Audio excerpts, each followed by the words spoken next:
오늘 말씀은 복음을 듣고 믿는 은혜라는 제목으로 말씀을 나누겠습니다. 하나님께서 우리에게 율법을 주신 것은 율법을 주신 그분과의 관계를 밝히기 위함입니다.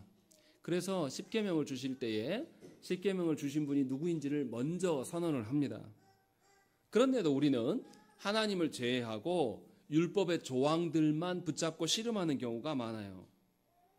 유대인들도 그렇게 율법을 보았습니다.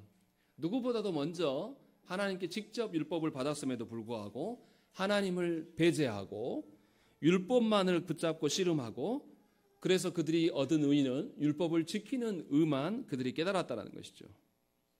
정말로 하나님과의 관계 속에서 하나님을 신뢰함으로 말미암아서 믿음으로 얻는 의에 대해서는 이들이 알지 못했습니다.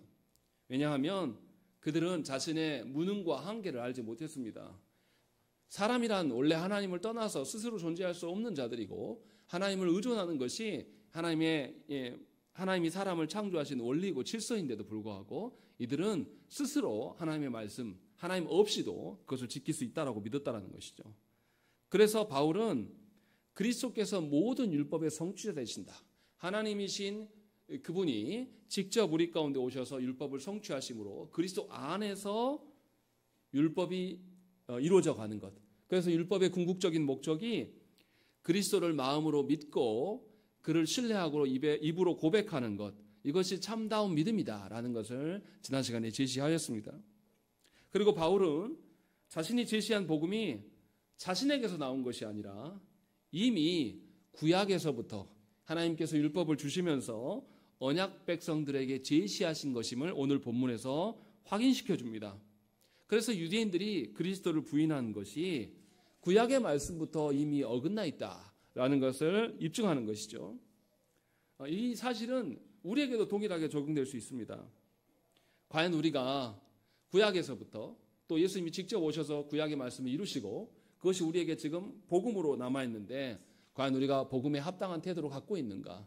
하나님의 말씀에 대해서 우리가 정말로 온전하게 그 말씀을 존중하고 있는가를 우리 자신을 점검해야 한다는 것이죠. 이것이 오늘 말씀에서 드러나는 내용입니다. 바울이 그리스도께서 율법의 완성이시며 궁극이심을 제시하였음에도 불구하고 유대인들은 지속적으로 그리스도를 부인하였던 것으로 보입니다. 그래서 오늘 말씀 보면 14절과 15절 말씀 보세요. 거기에 보면 반복되는 질문이 나와요.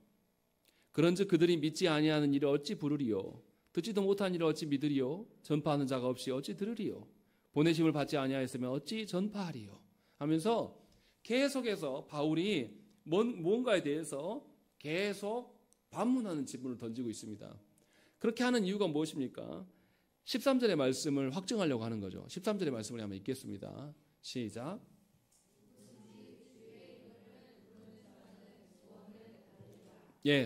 누구든지 예수 그리스도로 말미암아서 구원을 받는다. 이 이야기는 13절만 하는 게 아니에요. 11절에도 뭐라고 합니까? 성경에 이르되 누구든지 그를 믿는 자는 부끄러움을 당하지 아니하리라. 이게 바울이 만들어낸 이야기가 아니라 당시에서 성경은 신약 성경이 아니라 구약 성경을 말하고 있고 구약 성경에서도 이 말을 하고 있다라는 것을 지금 바울이 이야기를 하고 있는 거예요. 그래서 무슨 말을 하려고 하는 거냐면 지금 바울이 그리스도로 인하여서 그리스도께서 복음의 목적이고 완성이다라고 말했음에도 불구하고 유대인들이 계속해서 뭘 질문하냐면 그럼 율법 뭐하러 줬습니까? 이것이 도대체 말이 되는 겁니까? 어떻게 사람이 그것을 이룰 수 있습니까?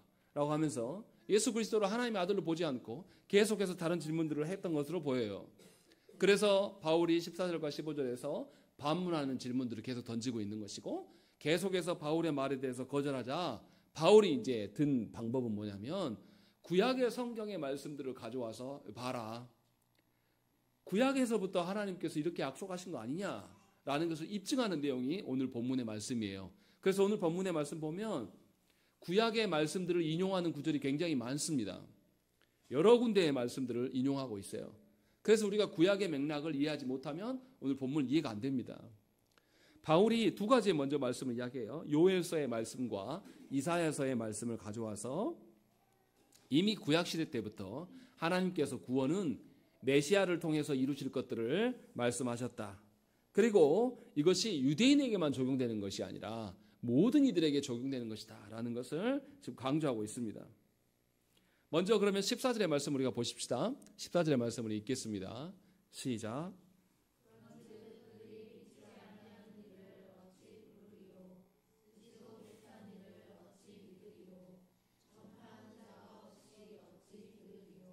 예, 14절과 15절에서 지금 바울이 하고자 하는 이야기는 뭐냐면 구원을 얻고자 하는 어떤 대상을 찾아서 부르게 되는데 찾아서 부르게 되려면 그 대상에 대한 믿음이 있어야 된다라는 것을 먼저 말해요.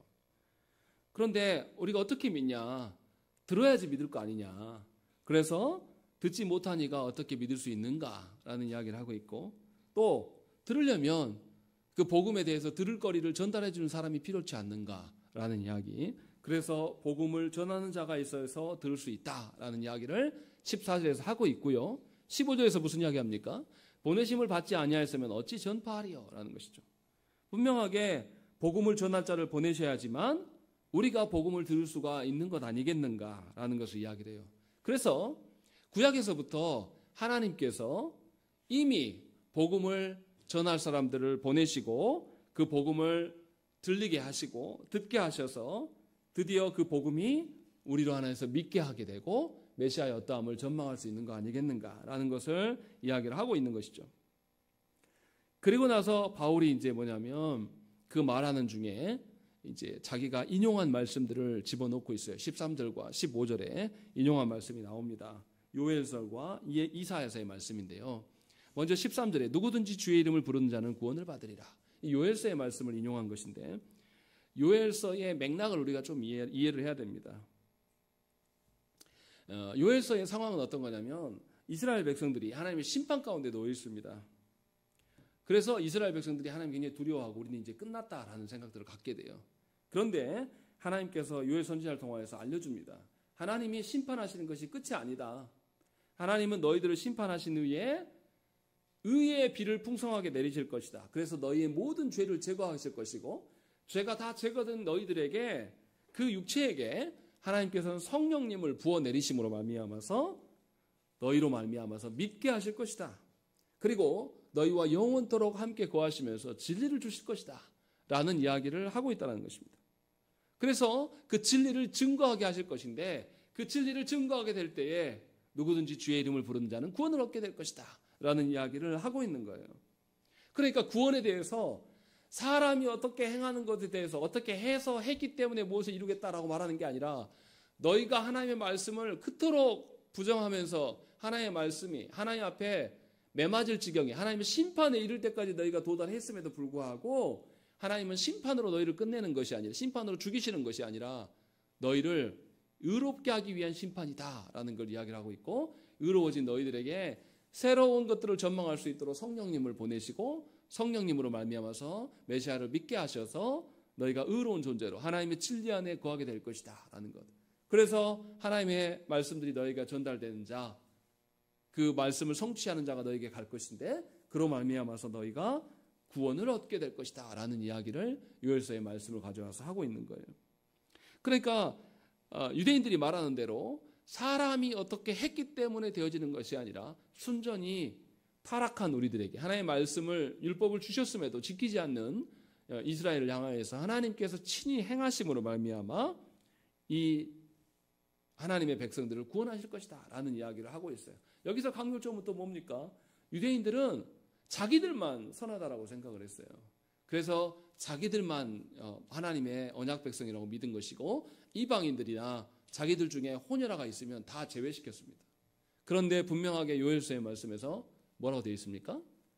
누구든지라고 되어 있습니다. 너희가 주장하는 사람의 어떠함, 심지어 그것이 인종의 어떠함까지도 별로 의미가 없다. 왜냐하면 구원이란 하나님께서 행하시는 것이기 때문이다. 라는 것을 요엘서의 말씀을 근거로 지금 이야기를 하고 있는 겁니다. 요엘서의 말씀 하나만으로도 사실은 바울의 말이 맞아요. 그런데 바울이 요엘서 하나 말씀으로 끝나지 않습니다. 15절의 말씀에서도 아름답도다. 좋은 소식을 전하는 자들의 발이여 함과 같다라고 이야기하면서 분명하게 이사야서 15장 27절 말씀을 52장 7절 말씀을 가져옵니다. 그 부분의 일부분만 가져왔어요. 근데 52장 7절 전체의 말씀은 이렇습니다. 좋은 소식을 전하며 평화를 공포하며 복된 소식을 가져오며 구원을 공표하며 시온을 향하여 이르기를 네 하나님이 통치하신다 하는 자의 산을 넘는 발이 어찌 그리 아름다운가라는 것이죠. 무슨 말입니까? 하나님께서 구원을 이루시고 하나님께서 구원을 이루신다는 소식을 가져오는 자, 그가 시온을 향해서 걸어오는데 그 사람의 발걸음이 얼마나 아름다운가 봐라. 그 복음을 전하는 자가 너에게 오는 것이 참으로 너에게 기쁨이고 소망이 되지 않겠는가? 이것이 은혜지 않는가라는 것을 지금 이사야 선지자가 말하고 있는 거예요. 이사야서의 그 맥락도 우리가 잘 이해를 해야 됩니다. 52장 7절 말씀만 보면 이게 무슨 의미인지를 잘 알 수가 없어요. 이사야서의 상황을 우리가 자세히 이해를 해야 돼요.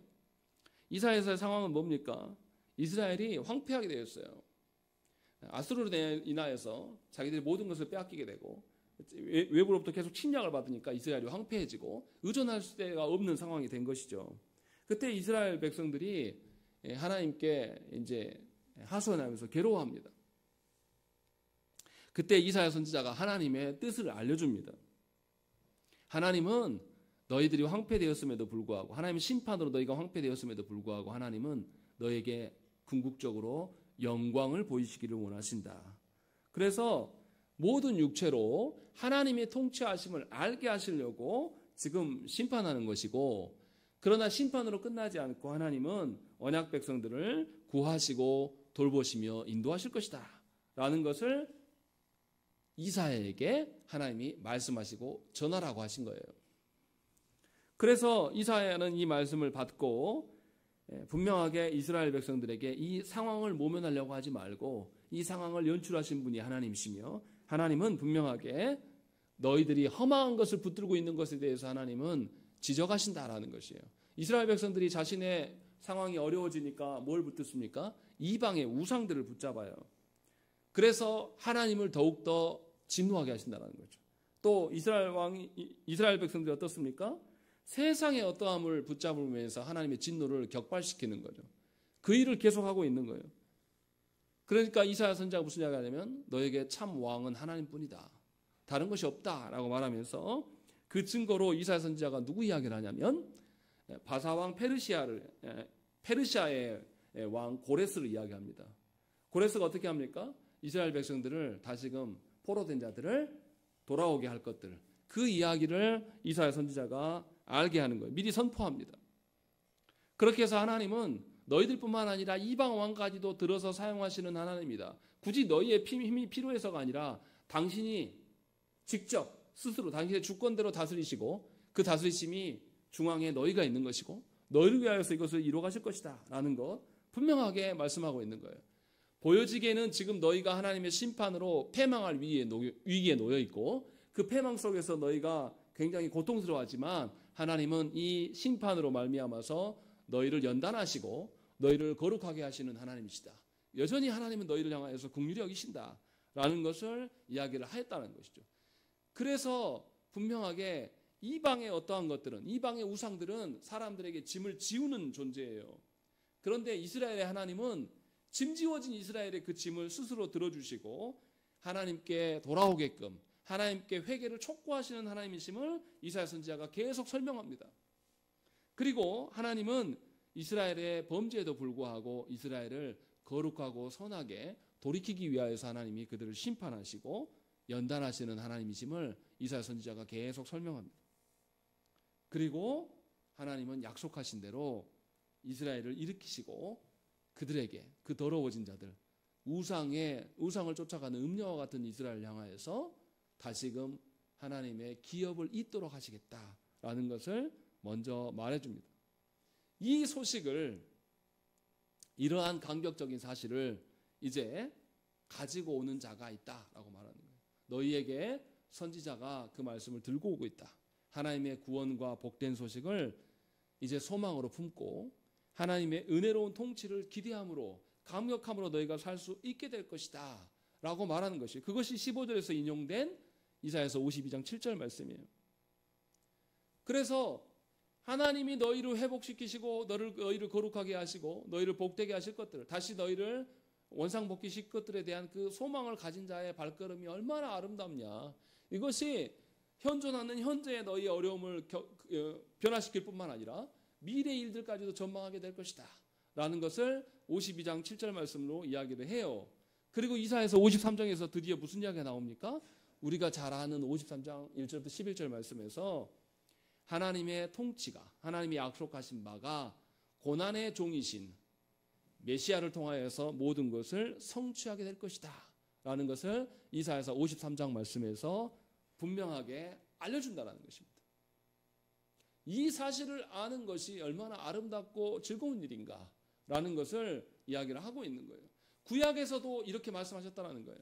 이스라엘 너희의 타락에 율법을 주셨으나 율법을 지킬 줄 모르는 너희들의 타락 앞에서 하나님은 너희를 회복시키시고 너희를 회개케 하시며 다시금 하나님께서 모든 것을 성취하심을 보이시겠다라는 것을 이미 약속하셨다는 것이죠. 타락할 대로 타락한 이스라엘을 하나님은 때로는 매를 때리시고 징계하심으로 인하여서 이스라엘에게 돌이키게 하셔서 이스라엘에게 더 이상 짐 지우지 않으시며 하나님이 친히 짐을 지우시면서 이 모든 것을 회복하시는, 이끄시는 그 약속을 주시는 하나님, 또한 약속을 성취하시는 하나님으로 구약에서도 이미 말씀하고 있어요. 이 이야기가 예수님이 오시기 전에 벌써 700년 전에 주어진 말씀이에요.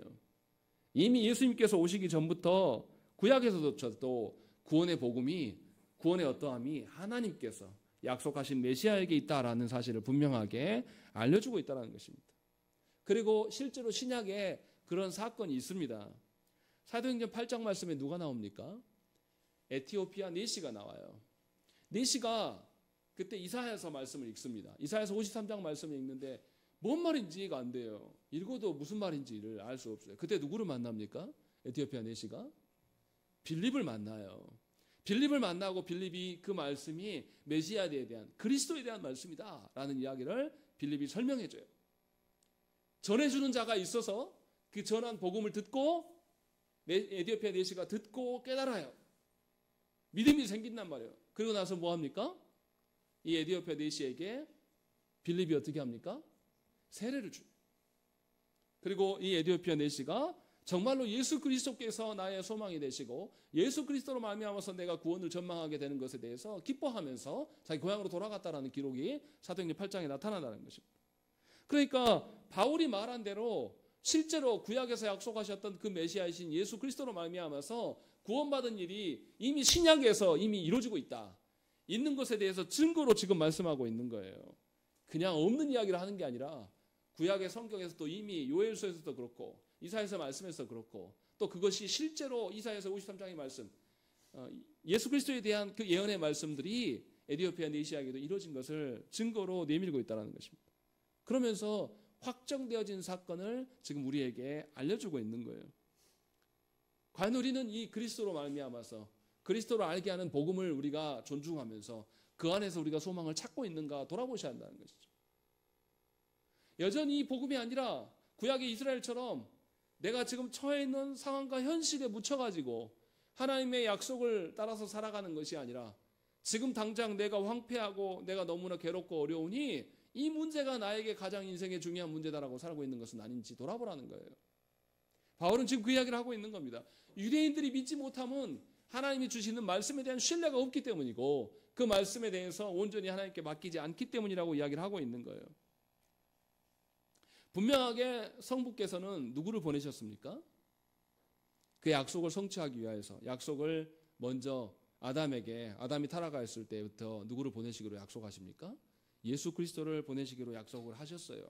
그리고 그 약속에 대해서 언약 백성들이 알지 못하니까 지속적으로 구약에서 누구를 보냅니까? 선지자들도 보내고 천사들을 보내면서 계속 당신 백성들에게 복음의 기쁜 소식을 알려줘요.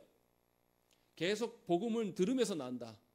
들음은 들음으로 말미암아 믿음이 생기고 그래서 분명하게 하나님이 보내신 자가 있다라고 이야기하는 거예요. 그래서 예수 그리스도를 보내시기로 약속하셨고 예수 그리스도의 오시기까지 예수 그리스도의 오심에 대한 이야기를 알리려고 성부께서는 선지자와 천사들을 통하여서 계속 보내셨어요. 그리고 드디어 약속하신 대로 누가 오셨습니까?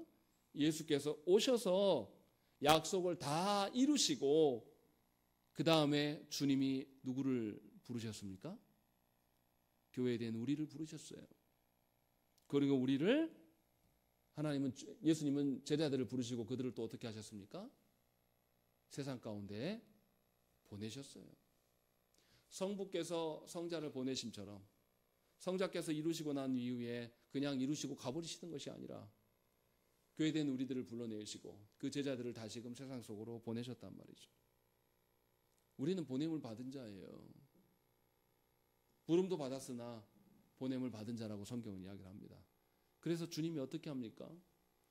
주님도 보내심을 받은 자잖아요. 보내심 받은 그 주님이 어떻게 합니까? 요한복음 20장 21절 말씀에 예수께서 또 이르시되 너에게 평강이 있을지어다. 아버지께서 나를 보내신 것 같이 나도 너희를 보내노라. 이렇게 이야기한단 말이에요. 아버지께서 주님을 보내신 것처럼 나도 너희를 부르셨고 또 다시 너희를 세상으로 보내신다라고 말씀하셔요. 그리고 나서 주님이 자신이 어떻게 보냄받은 자의 삶을 살았는지 요한복음 6장 38절 말씀에 이야기를 합니다. 내가 하늘에서 내려온 것은 내 뜻을 행하려 함이 아니요 나를 보내신 이의 뜻을 행하려 함이니라 라고 되어 있어요. 예수님은 하나님이십니다. 하나님이심에도 불구하고 성부께서 자신을 보내신 것을 잘 알기 때문에 예수님도 자신의 뜻을 포기하셨어요. 그리고 보내신 이의 뜻을 위하여서 그 뜻만을 이행하신 분이에요. 그 뜻 앞에서 순종하신 분이에요. 그렇기 때문에 우리가 주님의 보내심을 받은 우리들은 어떻게 써야 되겠습니까? 우리는 주님과 같은 존재가 아니에요. 우리는 미천할 뿐만 아니라 불완전합니다. 우리는 신뢰할 만한 자가 아니에요. 그럼에도 우리를 보내셨기에 우리는 철저하게 보내신 분의 뜻에 의거하여 살아가야 되는 거예요. 보내신 분의 뜻을 붙잡고 살아가는 것. 다시 말하면 복음에 붙들려서 살아가는 자가 되어야 한다는 것입니다. 복음을 떠나면 우리는 더 이상 보내심을 받은 자가 아니에요. 여러분들이 여러분 가정 안에서 누구보다 먼저 믿게 된 것, 그것이 여러분의 능력과 여러분의 어떤 선함에 의한 것이 아니라 하나님의 궁극적인 긍휼로 인하여서 부르심을 받은 것이고 그냥 불러만 놓은 것이 아니라 여러분들을 하나님께서 복음의 메신저로 세상 가운데 보내신다는 것이죠. 그래서 저와 여러분들, 성도된 자들은 우리가 자격이 되어서 부르심을 받았고 보내심을 받았습니까? 우리에게는 아무런 자격도 없어요. 우리는 깜냥도 되지도 않습니다. 그런데 놀라운 것은 하나님의 능력으로 우리를 변화시키시고 하나님의 어떠하심으로 우리가 허접하더라도 하나님의 복음의 능력의 탁월함으로 우리의 보냄을 하나님이 스스로 입증하시겠다고 말씀하신 거예요. 우리를 부르신 것이 하나님이 뭔가 부족하여서 부르신 것이 절대 아닙니다. 우리 같은 허접한 인간들에게, 우리 같은 하나님의 약속에 대해서 신뢰하지 못하는 자들에게 하나님 나라가 계속적으로 확장되어져 가고 있고 하나님 나라가 계속적으로 강건하게 지속되어져 가고 있음을 우리로 말미암아서 보게 하시려고, 그것을 체득하게 하시려고 복음을 증거하라고 말씀하신 거예요. 복음을 증거해도 복음의 역사가 일어나는 것은 누구로 인함입니까? 성령님으로 인함인 것이지 우리의 능력으로 인한 것이 절대 아니에요. 그래서 우리가 너무나 허접하고 우리가 하나님을 신뢰할 수 없기 때문에 하나님 나라가 얼마나 강건적으로 이 땅 가운데 확장되어져 가고 있고 하나님 나라가 얼마나 강건하게 세워져 가고 있는가, 여전히 유지되고 있는가, 이 소망을 확인할 수 있도록 우리에게 보내심을 받게 한 것이죠. 그래서 우리가 복음을 전하는 자로 성도가 된 것입니다. 그러니까 우리가 하나님께 부름을 받은 것은 뭔가 하나님이 부족한데 우리 힘을 보태려고 한 게 아니에요. 우리가 뭔가 특별해서 우리 가정 안에 내가 뭔가 나의 영향력을 떨쳐가지고 선한 영향력을 떨쳐가지고 뭐 한다? 헛소리예요. 우리가 받은 것은 하나님께로 받은 게 전부입니다. 하나님께 받은 복을 다른 이들에게도 하나님께서 주시겠다는 거예요. 우리는 그냥 도구일 뿐입니다. 무슨 우리가 선한 영향력이 있습니까? 우리가 뭔데요? 자꾸만 조국교회 안에서 그리스도인들이 복음의 어떠함에 대해서 아무것도 모르는, 복음의 어떠함에 대해서 소망하러 품고 그것이 나의 생명이고 나의 삶의 전부라고 여기지도 않는 자들에게 자꾸만 선한 영향력을 이야기한단 말이에요. 그러니 그들에게 있는 건 뭐겠습니까? 인본주의적인 것밖에 나올 수가 없는 거예요. 남들에게 잘해주고 남들의 기분을 풀어주고 뭐 이런 게 복음을 전하는 것입니까? 아니에요. 분명하게 메시아께서 행하실 일들, 삼위 하나님께서 행하실 일들을 복음이라고 말씀한 것이고 그것을 우리에게 전할 때에 복음의 능력이 우리가 전하는 곳에서 일어나게 하심으로 말미암아서 우리로 보게 하시기 위해서 하나님 부르신 거예요. 그러니 특권이죠. 그러니 얼마나 놀라운 것이겠습니까? 지금이야 뭐 밥이 굶는 사람이 없는데 우리 앞선 선배들은 굶고 그랬단 말이에요. 그런데 생각을 해보세요. 부잣집에 노비로라도 살면 굶겠습니까? 노비로 살아도 먹을 수 있단 말이에요. 부잣집에 노비로 부름을 받은 게 그 노비가 특별해서가 아니라 그 노비로 부름을 받아서 그 집에서 생명이 연장이 된단 말이죠.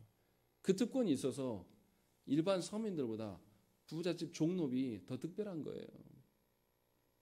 다르게 비유로 이야기하면 왕의 곁에 있는 내시가 일반 서민들보다 훨씬 더 능력이 있어요. 하나님께서 우주의 만물이신 그 주인 되신 그 하나님께서 우리를 부르신 거예요. 그러니까 우리 안에 드러나 있는 어떠한 것은 하나님이 어떠함일 것뿐이에요. 우리의 어떠함이 없다라는 것이죠. 바울은 지금 그 이야기를 계속하고 있는 거예요. 그래서 우리가 우리의 뜻을 걷고 온전히 하나님의 뜻으로 인하여서 살아가야 될 거예요. 그것이 보냄을 받은 자의 합당한 삶의 태도가 아니겠는가. 유대인들에게 지금 바울이 이야기하는 건 누구보다 너희들을 하나님께서 먼저 부르시지 않았냐. 그리고 너희들에게 말씀을 주시고 메시아로 말미암아서 구원을 이루시겠다. 그래서 그 메시아의 어떠하심을 전하는 자의 발길이 얼마나 아름다우냐. 너희가 그런 자가 되어야 되지 않겠는가 라는 이야기를 지금 하고 있는 거예요. 그 영광의 찬란함이 어떠한지를 누가복음에서 이렇게 말합니다. 내가 너에게 이르노니 이와 같이 죄인 한 사람이 회개하면 하늘에서는 회개할 것 없는 의인 99으로 말미암아 기뻐하는 것보다 더하리라 라고 말씀하고 있습니다.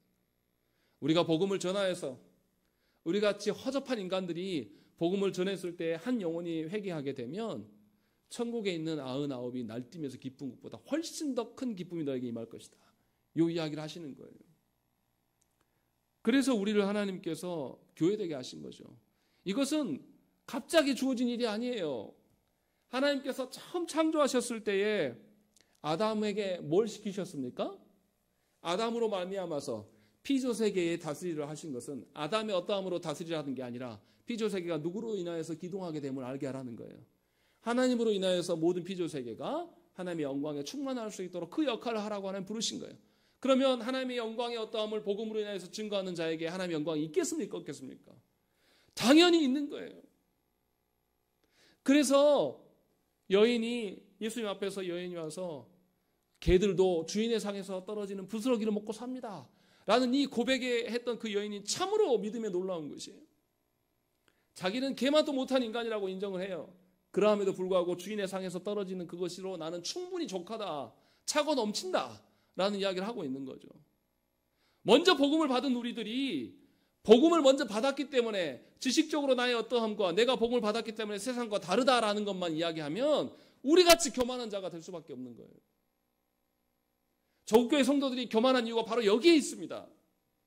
하나님은 하나님의 어떠하심을 우리로 부르시고 우리를 통하여서 복음을 드러내라고 보내셨어요. 그런 보낸 우리들이 하나님을 알지 못하는 자들에게 무엇을 이야기가 되겠습니까? 복음을 말해야죠. 나의 어떠함이 아니라 하나님을 말해야죠.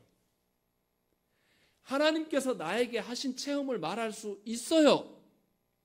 그러나 거기에서 내가 드러나야 됩니까? 하나님이 드러나야 됩니까? 당연히 하나님이 드러나야죠. 나는 없어야 돼요. 내가 바꿨습니까? 내가 노력해서 바꿔진 거예요? 하나님 때문에 순전히 바뀐 거 아닙니까? 이것이 지금 바울이 지금 이야기하는 내용이에요.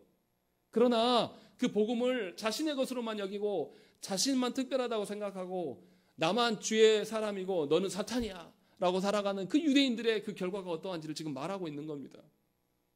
너희들이 그리스도를 부인하게 된 것, 너희가 믿지 못하는 것이 궁극적으로 하나님의 복음 전한 일을 하지 않은 것이다. 그것을 존중하게 여기지 않고 있다. 지금 이야기를 하고 있는 거예요. 그래서 16절부터 무슨 이야기를 합니까? 복음에 대한 반응이 있어야 될 것들을 이야기해요. 우리 16절 말씀을 읽겠습니다. 읽겠습니다. 시작.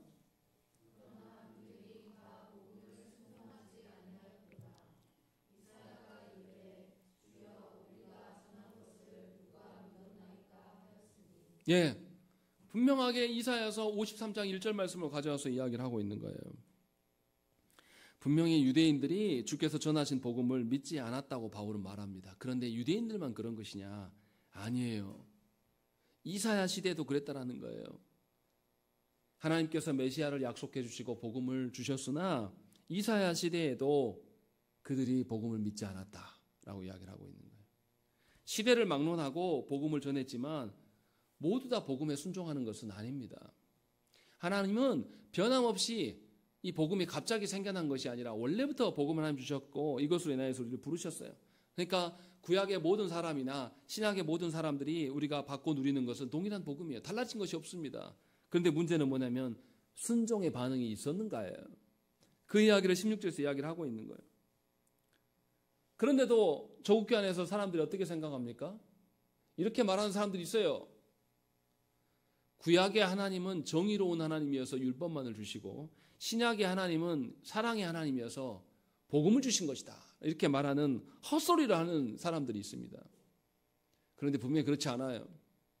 하나님은 원래 정의와 공의가, 하나님은 정의와 사랑이, 정의와 공률이 따로 노시는 하나님이 아니에요. 함께 하시는 하나님이에요.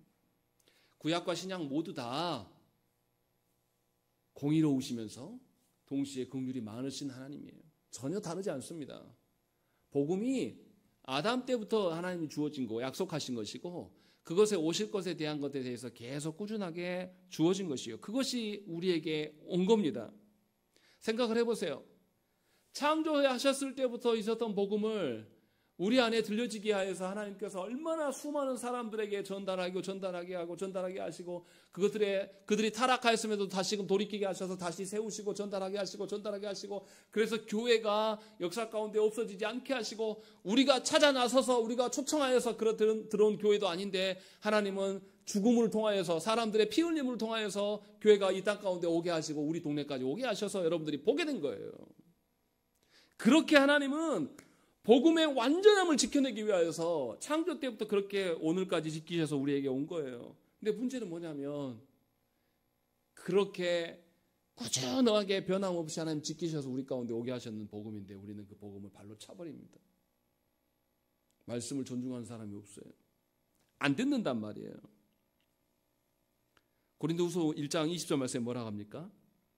하나님의 약속은 얼마든지 그리스도 안에서 이해가 되니 그런즉 그로 말미암아 우리가 아멘하여 하나님께 영광을 돌리게 되느니라 라고 되어 있습니다. 하나님의 복음이 주어졌을 때 성도된 자들이 아멘으로 화답하고 그것이 가장 귀중한 가치임을, 가장 소중한 가치임을 믿고 순종하는 것, 그것이 그리스도 안에서만 가능하다라고 분명하게 이야기를 하고 있는 거예요. 그런데 우리는 예수를 믿으면서 무슨 이야기합니까? 하나님의 어떠하심을 복음 안에서 찾지 않아요.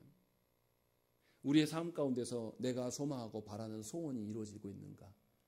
우리의 삶 가운데서 내 새끼들이 잘 되는가? 우리의 삶 가운데 돈이 있는가? 이것을 근거로 인하여서 하나님을 논한단 말이에요. 복음의 반응이 없는 겁니다. 복음을 아주 우습게 여기는 거예요. 그래서 조국교회가 어떻게 합니까? 말씀을 위하여서 교회가 존재하지 않아요. 목사를 청빙할 때도 그의 말씀이 하나님 앞에 온전히 순전한 것인가를 성도들이 구별할 줄 모릅니다. 헛소리하는 목회자를 마구마구 청빙하고 그 사람의 스펙을 봐요. 그 사람이 어떤 발자취를 걸어왔는가? 물론 봐야 되겠죠. 하나님 앞에서 순전하게 살아왔는가를 봐야 되겠죠. 그거 봅니까? 그거 보지 않아요. 그의 학벌이 어떠한가? 그가 얼마나 많은 사람들을 결과로 이뤄냈는가? 다시 말씀드리지만 구원의 어떠함은 하나님의 행하심이지 우리의 어떠함이 아니에요. 조국교회 안에서 그렇게 많은 사람들 전도왕이네, 무슨 전도법이네, 헛소리하지 말라 이거예요. 복음 없으면 영혼은 바뀌지 않습니다. 복음을 던져놓고 나서 전도 방법론을 붙잡고 떠드는 교회가 건강합니까? 그게 온전하다고 말할 수 있습니까? 이사야 선지자가 하나님께서 타락하여서 회복되죠. 황폐한 이 이스라엘을 향하여서도 복음의 말씀을 주시고 메시아가 너희들 가운데 오실 것이니 그것을 믿어라라고 이야기했는데 그 이야기를 해도 53장에 메시아에 대한 이야기를 꺼내기도 전에 뭐라고 합니까? 믿지 않았다라는 이야기를 해요. 우리가 전한 복음을 누가 믿습니까? 라고 이사야 선지자도 말한단 말이에요. 그만큼 복음에 대해서 합당한 반응이 없다라는 것입니다. 여러분들은 어떻습니까? 정말 우리가 그리스도로 인한 복음을 존중합니까? 그리스도께서 행하신 일에 대해서 우리가 면밀히 살피고 그것이 나의 삶의 모든 영역 안에서 삶의 원리이고 질서입니까? 정말 여러분들이 그렇게 복음을 붙잡고 씨름하면서 그리스도 안에서 하나님이 주신 율법을 근거로 인하여서 하나님을 발견하고 하나님과 관계 속에 놓이기를 소망하면서 그렇게 우리가 인정하고 수긍하냐 이 말이죠. 그것이 여러분들의 신앙생활의 가장 큰 문제이냐 이 말이죠. 그렇지 않다면 우리는 유대인들과 다를 게 하나도 없습니다. 여전히 내가 몇 년을 믿었고 내가 여전히 교회 안에서 무슨 직분을 했고 내가 여전히 교회를 내가 살펴보니까 교회는 이렇디다. 자기 경험을 말하는 것. 이게 무슨 신앙입니까 이게. 아무런 의미가 없어요. 그런데 조국교회에서는 이게 통한다라는 거예요. 이것을 보고 슬퍼할 줄 알았는데 우리는 슬퍼하지도 않습니다. 연륜이 많은 것을 존중하면서 오래된 것, 사람의 경험을 말하면서 이것을 이야기한단 말이에요. 이거 정말 통탄할 일이에요. 그런데 우리는 생각이 없습니다. 아무런 생각이 없어요. 그런 일이 버젓이 있어도 우리는 화도 나지도 않아요. 왜냐하면 우리조차도 복음에 대한 갈증이 없기 때문에. 그런데 바울은 다른 이야기를 합니다. 17절과 18절 말씀 보세요. 읽겠습니다. 시작.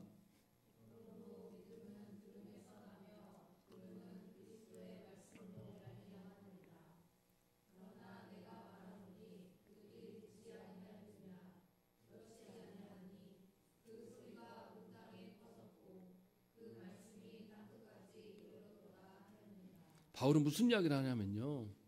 너희들이 순종하지 않아도 복음은 이미 편만해져 가고 있다. 그 이야기를 하고 있는 겁니다. 18절에서 인용한 것이 시편 19편 4절 말씀인데요. 19편의 4절 말씀 앞에 뭐라고 써져 있냐면 이렇게 써져 있어요. 날은 날에게 말하고 밤은 밤에게 지식을 전하니 언어도 없고 말씀도 없으며 들리는 소리도 없으나 그의 소리가 온 땅에 통하고 그의 말씀이 세상 끝까지 이르도다. 하나님이 해를 위하여 하늘에 장막을 베푸셨도다 라고 이렇게 말씀하고 있는 거예요. 시편 19편의 기자는 무슨 말을 이야기를 합니까? 사람들의 순종과 도움이 없어도 복음이 이 땅 모든 가운데 편만하게 하시는 것을 누가 하신다? 하나님이 친히 행하신다 라고 말씀하고 있는 거예요. 복음을 주시고 복음을 전파하라고 보내심을 받은 자들이 불순종함에도 불구하고 하나님은 그 복음의 약속을 성취하시기 위해서 친히 일하심으로 온 피조세계를 하나님이 다스리시는 분이심을 분명하게 우리에게 말씀하고 있는 거예요.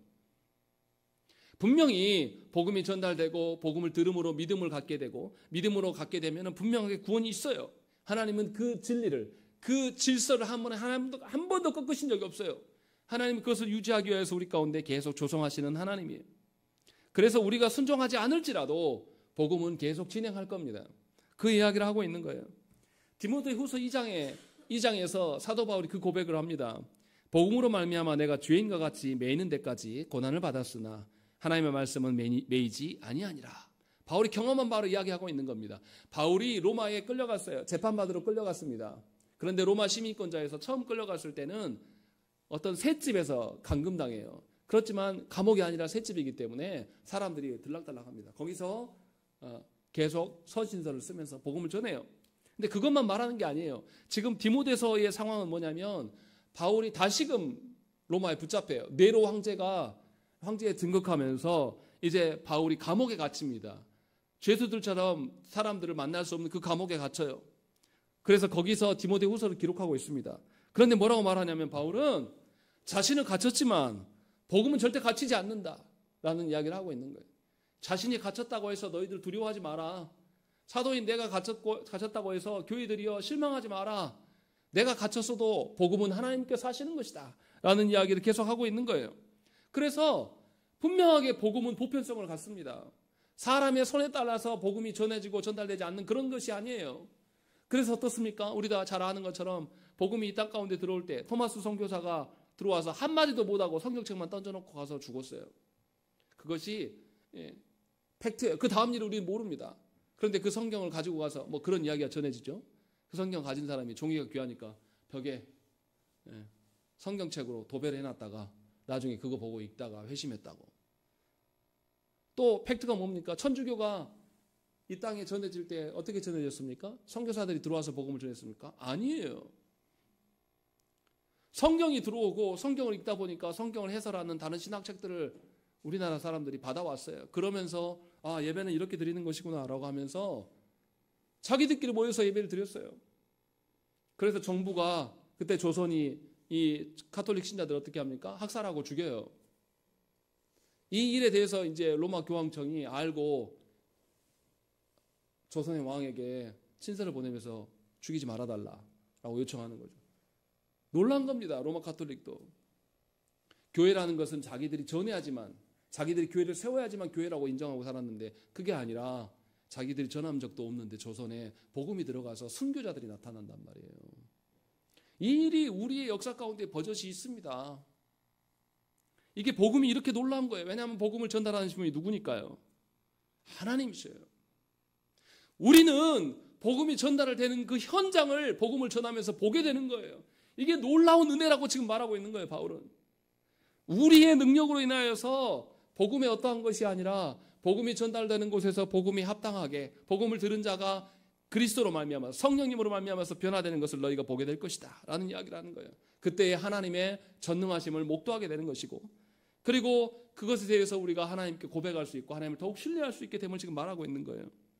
그래서 복음은 성도의 삶의 전부입니다. 복음은 하나님의 다스리심을 목도하는 거예요. 그냥 생각으로만 믿는 게 아니란 말이에요.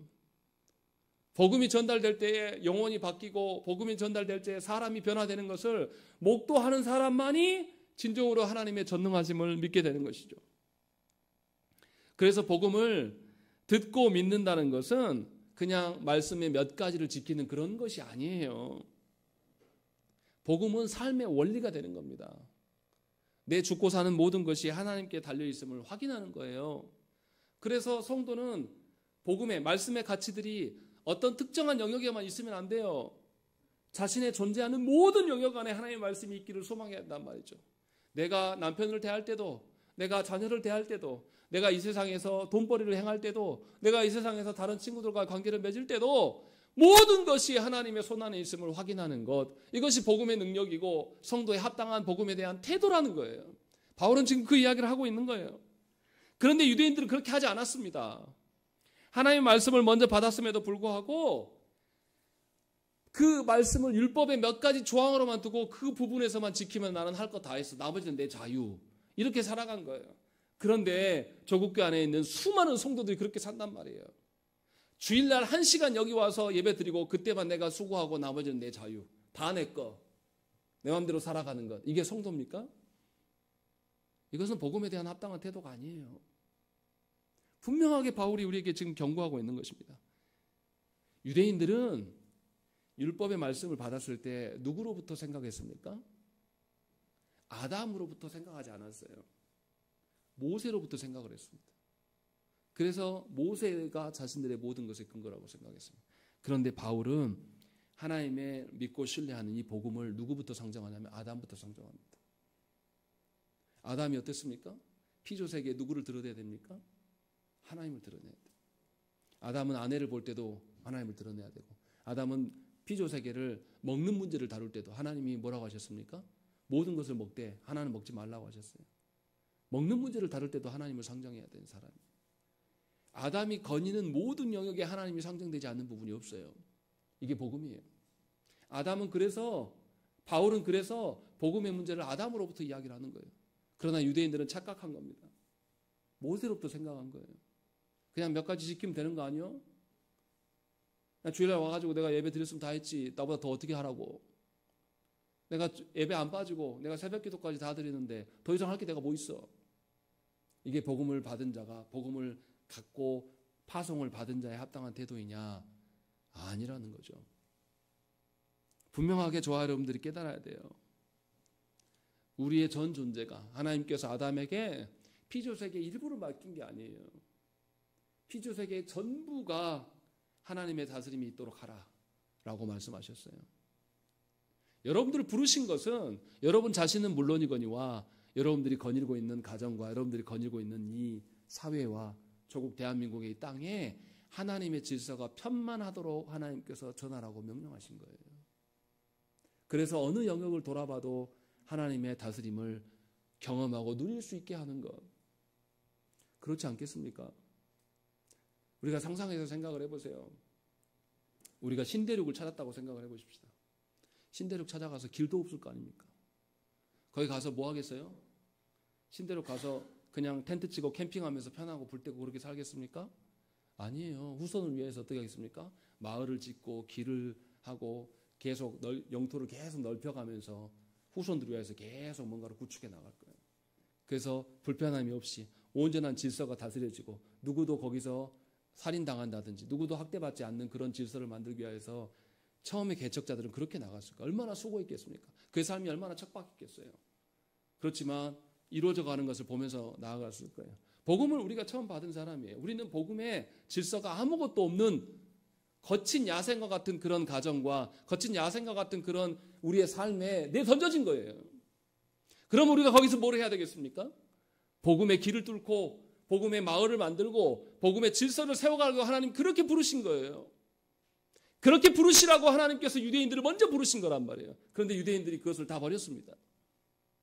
가정 안에서 누구보다도 우리를 먼저 믿게 하고 나만 믿게 하신 것이 무엇인지를 잘 깨달으라는 거예요. 하나님께서 그 척박한 땅에 우리를 두신 것, 그것을 인하여서 하나님께서 이루시겠다고 약속하신 거예요. 그래서 17절과 18절의 복음이 복음의 보편성만 말하는 것이 아니라 19절과 20절의 말씀에 다른 말씀을 하고 있는 거예요. 우리 말씀을 읽겠습니다. 19절과 20절 말씀 읽겠습니다. 시작.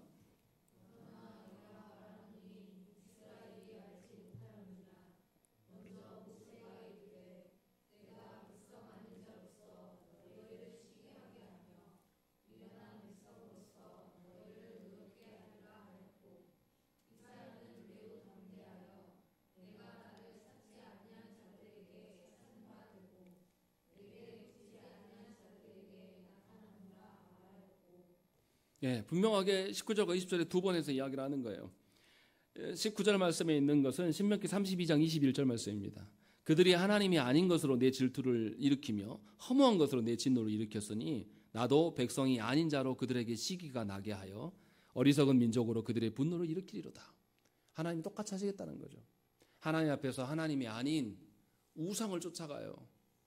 하나님이 아닌 세상의 달콤함, 하나님이 아닌 사람의 위로를 쫓아가는 자들에게 하나님이 똑같이 나도 너희들을 더 이상 내 백성으로 간주하지 않겠다라고 말씀하시면서 하나님이 진노하실 것들을 신명기의 말씀에서 이야기를 하는 거예요. 신명기의 말씀은 무슨 말씀입니까? 이스라엘로 말미암아 가나안 땅에 하나님 나라를 이루라고 하나님의 질서를 알려주고 있는 말씀이에요. 그 말씀에서 분명하게 이야기를 하는 거예요. 이스라엘 백성이 하나님 아닌 다른 것을 쫓아가면 나도 너희들을 더 이상 백성으로 간주하지 않겠다라고 말씀하는 거예요. 무슨 말입니까? 복음을 거절한 결과가 무엇인지를 알려주고 있는 거예요.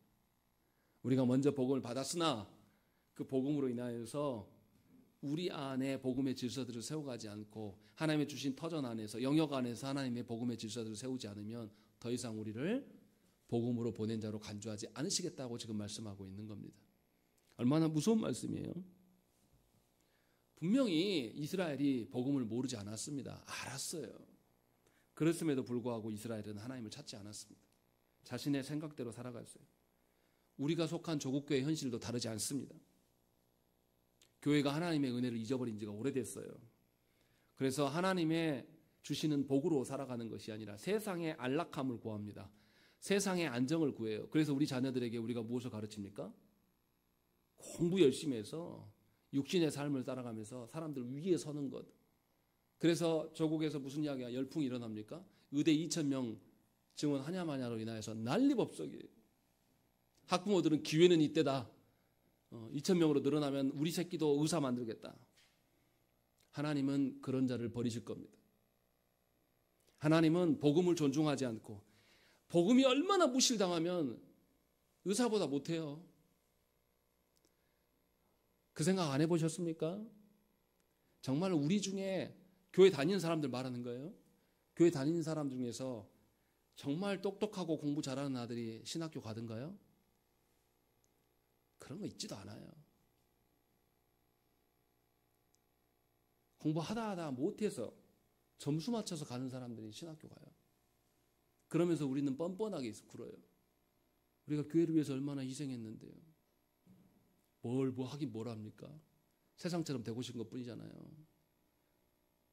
우리 중에 가장 똘똘하고 가장 하나님 앞에서 합당한 사람이 신학교 가야죠. 서울대를 포기하고 신학교로 가는 사람이 나와야 되지 않겠습니까? 조국교회는 그런 일이 없어요.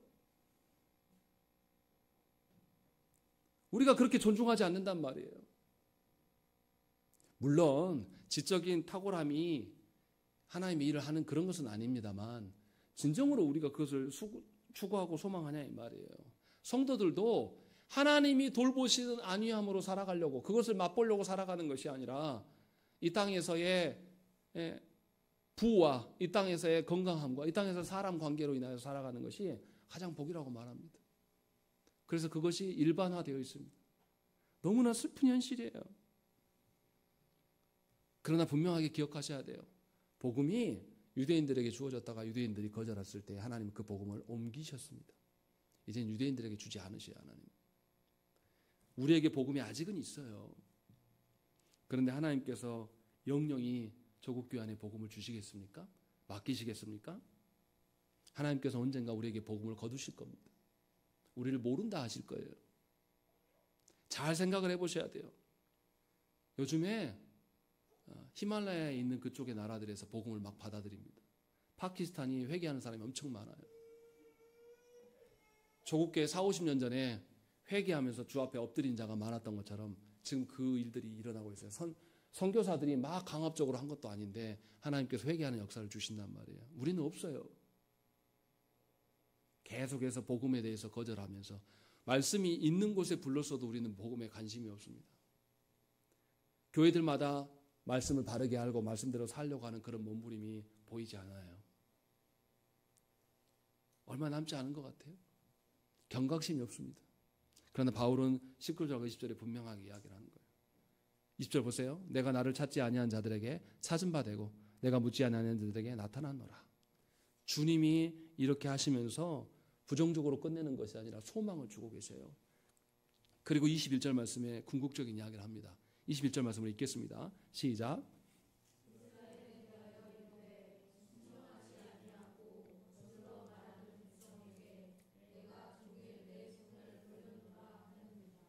이것은 이사야 65장의 말씀을 인용한 겁니다. 이사야 65장 2절과 3절 말씀에 내가 종일 손을 펴서 자기의 생각을 따라 옳지 않은 길을 걸어가는 패역한 백성들을 불렀나니 곧 동산에서 제사하며 벽돌 위에서 분향하여 내 앞에서 항상 내 노를 일으키는 백성이라 라고 되어 있습니다. 하나님의 어떠함을 따르지 않으면서도 이들이 하나님께 제사했어요. 그러면서 형식적으로 이것을 하면 하나님이 나에게 복 줄 거야. 이런 헛소리들을 하고 있는 자들에게 하나님은 뭐 하셨냐면 종일 손을 펴셨다라는 거죠. 계속해서 손길을 내미셨어요. 또 무슨 이야기를 하냐면 항상 내 노를 일으키는 백성을 향해 있었다라는 것입니다. 너무나 감사하고 너무나 위험천만한 그곳에서 우리가 약간의 소망을 보는 것, 그래도 강력하게 소망을 볼 수 있는 것은 하나님이 종일 항상 우리에게 손을 내밀고 계신다는 거예요. 하나님 복음을 우리에게 주신 지가 오래됐어요. 그런데 그 복음의 가치를 우리는 존중하지 않고 복음의 질서를 우리의 모든 삶 안에 개척해 나갈 생각이 없어요. 그런데 그래서 하나님의 그 복음이 우리 안에서 언젠가 거둬질 수도 있는데요. 그나마 지금까지 소망인 것은 뭐냐면 여전히 하나님께서 우리에게 손을 내밀고 계신다는 거죠. 그래서 여러분들이 말씀을 듣고 있는 거예요. 그나마 우리가 복음의 질서를 합당하게 우리의 삶을 편만하게 세우는 교회입니까? 정향교회가 그렇게 복음의 능력에 취하여서 복음의 능력 앞에서 힘있게 나아가는 교회입니까? 저는 아니라고 생각해요. 간신히 말씀만 듣고 있는 정도의 교회인 것이지 복음의 가치를 드러내고 그런 교회는 절대 아닙니다. 우리 교회는. 그런데 다행인 것은 하나님께서 아직 손을 거두시지 않은 것뿐이에요. 근데 우리는 그것을 보면서 우리 교회 괜찮은 교회다. 그 착각과 교만 속에 있는 것이죠. 분명히 저와 여러분들이 돌아봐야 돼요. 복음을 듣고 복음을 믿는 것이 얼마나 은혜인가를 깨달으셔야 한다는 것입니다. 복음을 들려지게 하고 복음이 들려지는 그곳에서 믿는 사람을 보는 것이 얼마나 은혜인지를 우리 모두가 인정을 해야 돼요. 그것이 교회입니다. 그렇지 않으면 하나님께서 우리에게 교회되게 하심을 거두실 거라는 거죠. 분명히 바울은 유대인들에게 이것을 경고하고 있습니다. 저와 여러분들이 알아야 됩니다. 하나님께서 언제부터 우리를 부르셨습니까? 그때부터 부르셨을 때 우리가 복음 안에서 내 삶의 영역들을 무엇을 우리가 개혁해 나가고 무엇을 개척해 나갔습니까? 돌아보셔야 됩니다. 진실로 하나님께서 나에게 복음을 주신 걸 가지고 내 가정으로 나아가고 있는지, 복음을 전달하기 위해서 내가 수모를 당하고 수치를 당하면서 멸시를 받으면서도 끝까지 하나님의 소망을 붙들고 있는 자인지 돌아보시라는 거예요. 그렇지 않으면 우리는 다 가짜입니다. 그렇지 않으면 우리는 하나님이 주신 은혜를 전혀 모르고 살아가는 사람일 수밖에 없다는 것입니다. 바라기는 여러분들이 돌이키는 역사가 있기를 원해요. 우리가 작지만, 우리가 연약하지만 하나님 복음의 능력이 탁월한가 큰 것을 여러분들이 체득하는 나날 되시기를 바랍니다. 그래서 여러분들이 일생 가운데 복음의 능력으로 인하여서 새로워지는, 복음의 능력으로 인하여서 개혁되어지는 것들을 늘 경험하기를 바라요. 그래서 말씀대로 실현됨이 두렵고 떨림이 아니라 말씀이대로 실현됨이 여러분들의 기쁨과 만족과 소망이 되시기를 간절히 축원합니다. 함께 기도하겠습니다.